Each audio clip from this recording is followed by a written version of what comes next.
നിങ്ങളുടെ favourite shows ഇനി ഒരിക്കലും മിസ്സാവില്ല. ഇപ്പോൾ C5 കാണും നിങ്ങളുടെ ഫേവറേറ്റ് ഷോ തികച്ചും സൗജന്യമായി.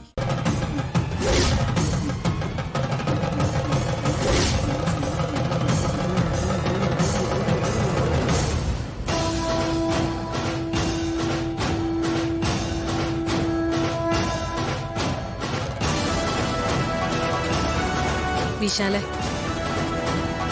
ഈ മാല നീ തന്നെ പാർവതിയുടെ കഴുത്തിൽ അണിയണം.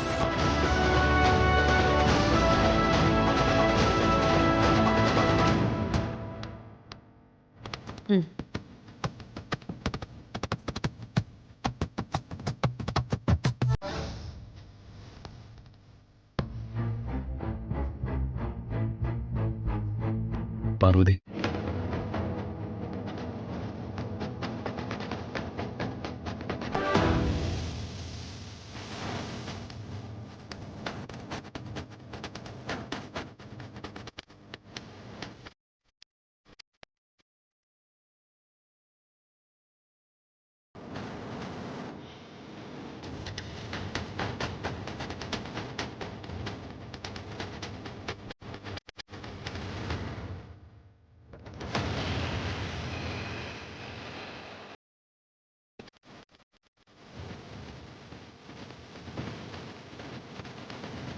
ഇനി ഫോട്ടോ എടുക്കാമല്ലോ.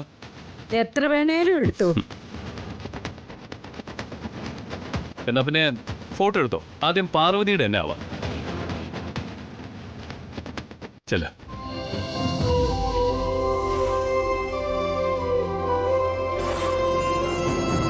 ഇരിക്ക.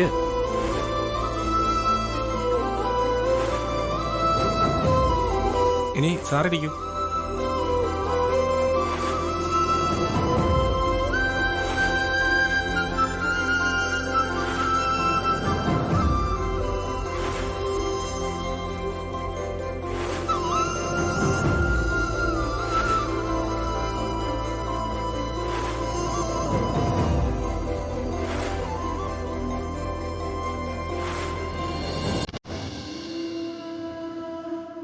വിശാൽ സർ, പാർവതി വാ.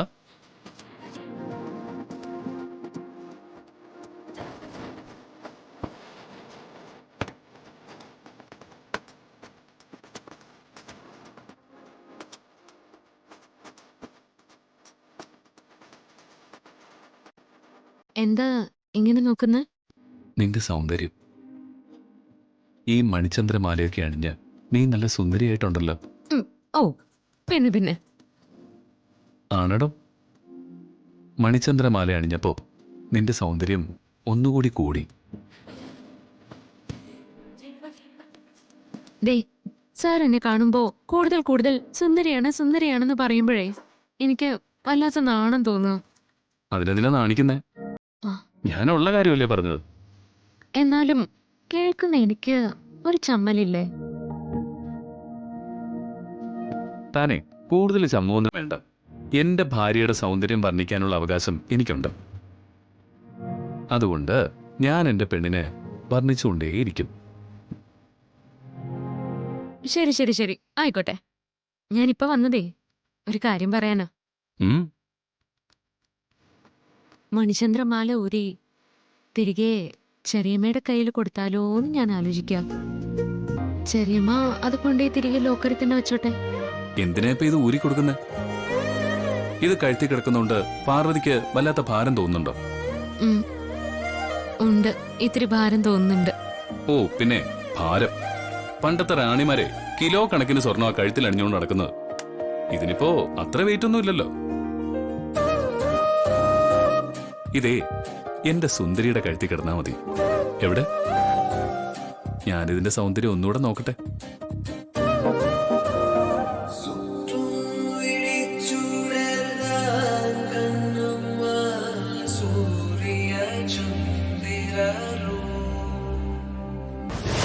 ചേച്ചി ഇങ്ങനെ ആലോചിച്ചോണ്ടിരിക്കാൻ എന്തെങ്കിലും മറുപടി പറ.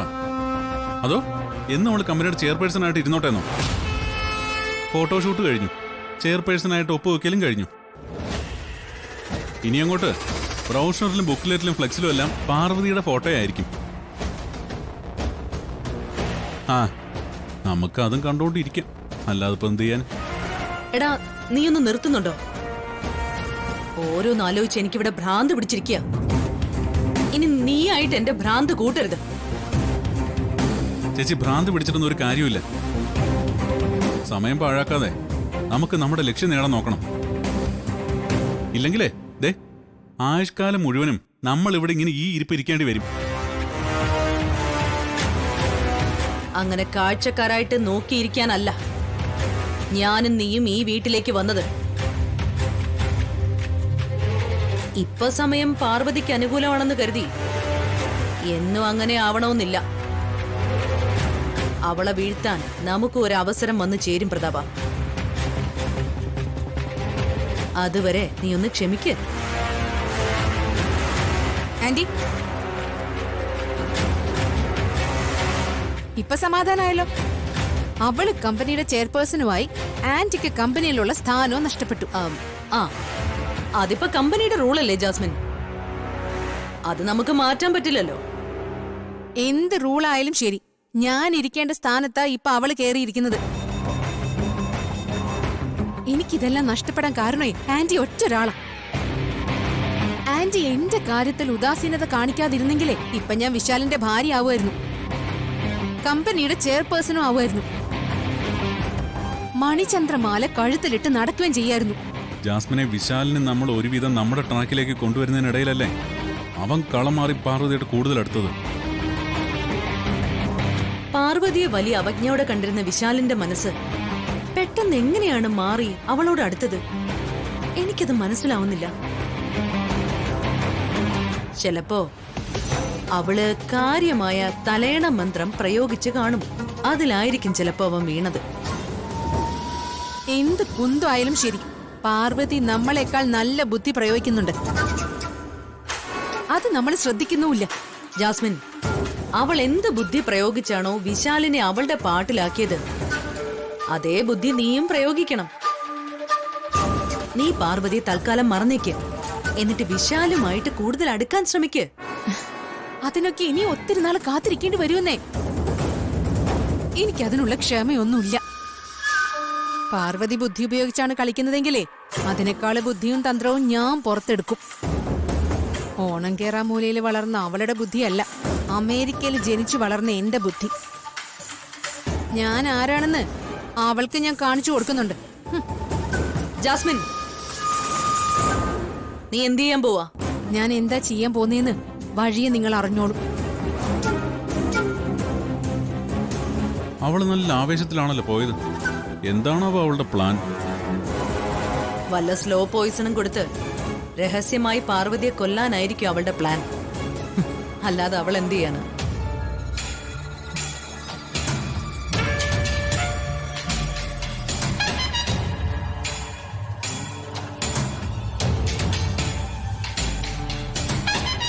ഡൗൺലോഡ് ചെയ്യൂ C5 ആപ്പ്. കാണൂ എല്ലാ എപ്പിസോഡുകളും സൗജന്യമായി.